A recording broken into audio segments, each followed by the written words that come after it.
দর্শক, সাহারি কি? সাহারি মূলত রোজার নিয়তে সুবহে সাদিকের পূর্বে আমরা যে খাবার গ্রহণ করি বা খাবার খেয়ে থাকি তাকেই সাহারি বলা হয়। এই সাহারি খাওয়া একটি অত্যন্ত গুরুত্বপূর্ণ সুন্নাত। এই সাহারি খাওয়ার ক্ষেত্রে একটি বিশেষ দিক হলো সময়ের প্রতি খেয়াল রাখা, অর্থাৎ সুবহে সাদিকের ঠিক আগ মুহূর্তে সামান্য সময় হাতে রেখে সাহারি করা আমাদের নবীজির শিক্ষা। এই প্রসঙ্গে তাবারানী শরীফের একটি হাদিসে এসেছে যে নবীজি সাল্লাল্লাহু আলাইহি সাল্লাম বলেছেন যে আমরা সময় হওয়ার সাথে সাথে ইফতারি করব এবং শেষ ওয়াক্তে সাহারি গ্রহণ করব। সাহাবায়ে কেরামের আমলও ছিল ঠিক এমনই।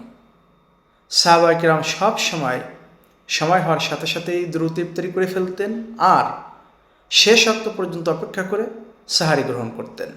তাই আমাদের উচিত হবে একদম শেষ সময় সাহারি করা, যাতে ইবাদতের শক্তি বজায় থাকে।